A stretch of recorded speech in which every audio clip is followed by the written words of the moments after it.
Hello दोस्तों, नमस्कार। आज का बहुत ही इम्पोर्टेंट टॉपिक है जमीन की रजिस्ट्री की जरूरी बातें क्या हैं। तो सीधे चलते हैं अपन मुद्दे पर और मैं एक पेन ले लेता हूं और सीधे करते हैं काम की बात। देखिए, जमीन की रजिस्ट्री बहुत ही इम्पोर्टेंट फैक्टर होता है।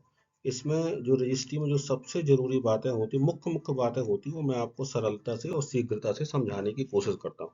तो चलिए करते हैं काम की बात। पहला पॉइंट कि जमीन की रजिस्ट्री में जो सबसे इम्पोर्टेंट होता है वो एक होता है क्या, विक्रेता। करेक्ट, आप समझिएगा। और दूसरा क्या होता है, क्रेता। करेक्ट। अब विक्रेता मतलब कौन हो गया, विक्रेता हो गया मतलब बेचने वाला। इंग्लिश में क्या बोल देंगे हम इसको, इसको हम बोल देंगे सेलर। और इसी तरह से क्रेता क्या हो गया, खरीदने वाला। करेक्ट। और इसको इंग्लिश में हम क्या बोल देंगे, बायर। करेक्ट। तो अब इसमें एक पॉइंट क्लियर है आपका कि एक विक्रेता है और एक क्रेता है। इसको मैं ग्रीन मार्क करता हूं क्योंकि इसको मैं थोड़ा सा एक बार आपको एक्सप्लेन करने चाहूंगा अच्छे से। ये जो विक्रेता है और ये क्रेता है, इतने भर से बात नहीं बनेगी। रजिस्ट्री में विक्रेता कैसा होना चाहिए, विक्रेता होना चाहिए स्वस्थ। तो आप बोलेंगे सर स्वस्थ का मतलब क्या है। स्वस्थ का मतलब है मानसिक एवं शारीरिक रूप से स्वस्थ होना चाहिए, दोनों, विक्रेता भी और क्रेता भी। करेक्ट। और अन्य मुद्दे क्या है कि बिना किसी दबाव के, बिना किसी भय के रजिस्ट्री होनी चाहिए। कोई दबाव नहीं होना चाहिए, कोई भय नहीं होना चाहिए। खुशी से, अपनी राजी खुशी से रजिस्ट्री करने के लिए विक्रेता को तैयार होना चाहिए और क्रेता को खरीदने के लिए तैयार होना चाहिए। तब क्या होती है, रजिस्ट्री आगे बढ़ती है। करेक्ट। आगे चलते हैं। Point number two. Point number two में जो सबसे इंपॉर्टेंट बात है कि सब, अब दूसरी बात भाई, क्रेता विक्रेता तो हो गए। अब क्रेता विक्रेता, विक्रेता के बाद क्या होना चाहिए, दूसरा पॉइंट है जो जरूरी, वो है कि जमीन होनी चाहिए।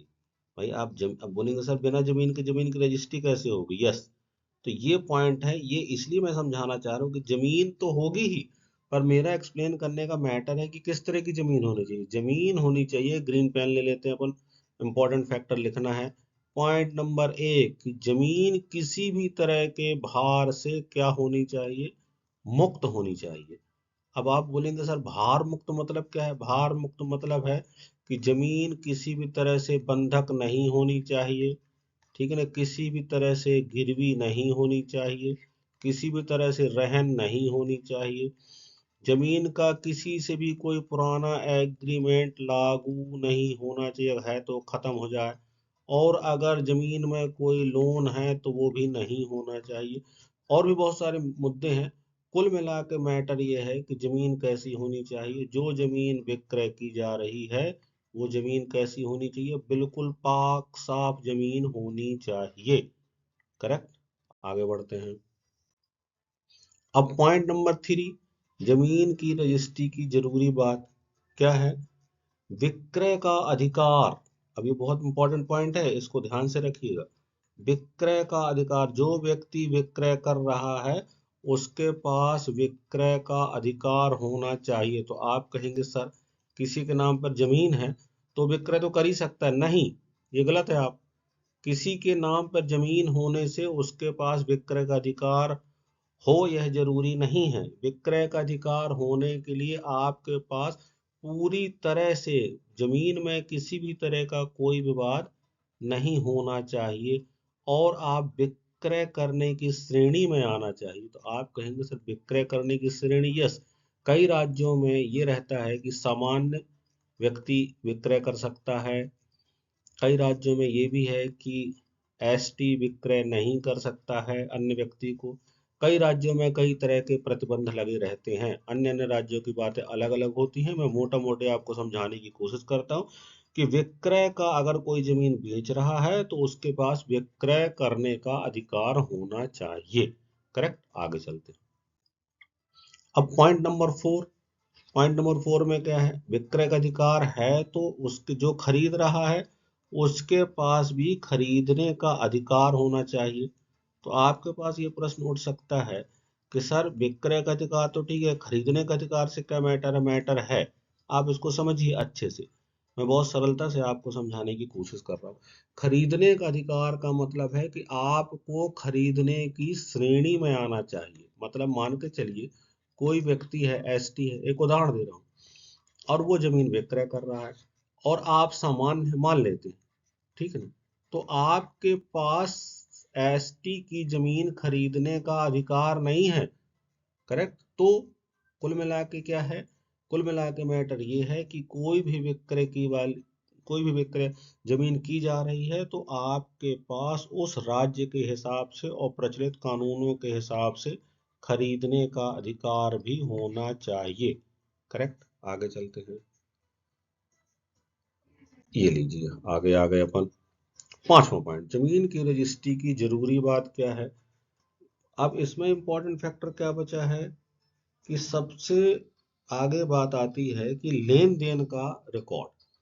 अब देखिए आप, जो भी विक्रय की जा रही उसका लेन देन का विवरण भी किस में होना चाहिए, रजिस्ट्री में होना चाहिए। और लेन देन का विवरण कैसे होना चाहिए, आपको मान के चलिए कि अब तो किसी भी तरह का लेन देन किस में होगा, खाते में होना चाहिए। इसको ध्यान रखिएगा, खाते में कैसे होना चाहिए, या तो आप चेक से पेमेंट ले लीजिए या दे दीजिए। अगर बेच रहे हैं तो जैसी स्थिति बनती है, अगर आप खरीदार हैं तो चेक से पेमेंट करिए, करेक्ट है। और अगर आप बेच रहे हैं तो चेक से पेमेंट लीजिए या डीडी से पेमेंट लीजिए, या आप अपने खाते में इलेक्ट्रॉनिक ट्रांसफर करवा लीजिए। तो इसका भी विवरण कहाँ लिखना पड़ेगा आपको, रजिस्ट्री में लिखना पड़ेगा। तो ये रजिस्ट्री की जरूरी बात होगी।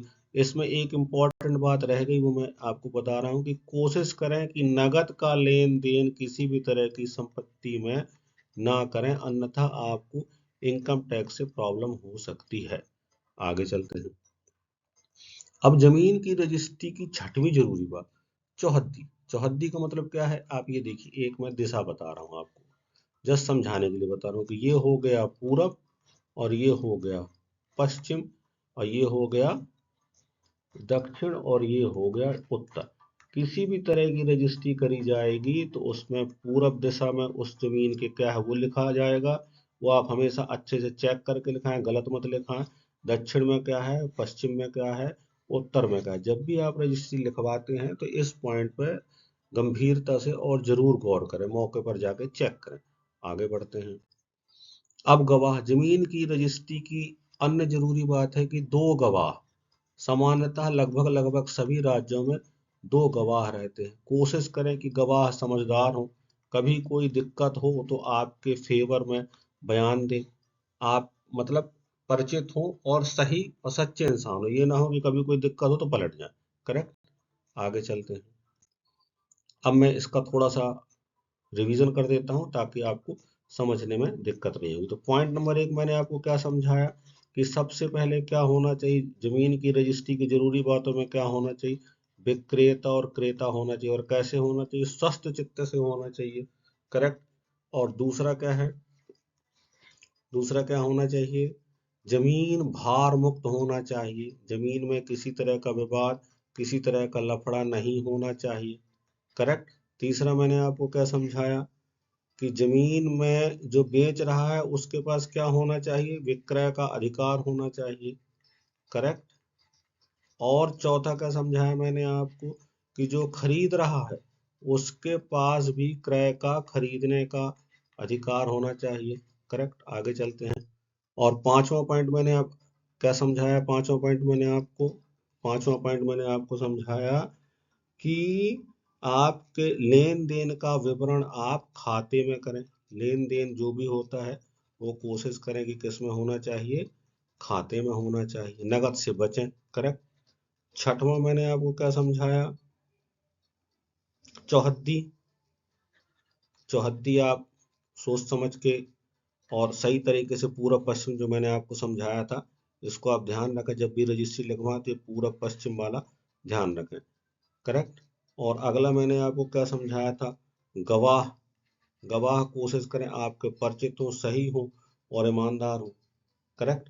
तो मैं उम्मीद करता हूँ कि आपको ये वीडियो अच्छा लगा होगा और आपके काम में आएगा, और इसी तरह के वीडियो मैं आपके सामने प्रस्तुत करता रहूँगा। तो फिर मिलते हैं अगले वीडियो में, तब तक के लिए थैंक यू। आपका दिन शुभ हो। नमस्कार।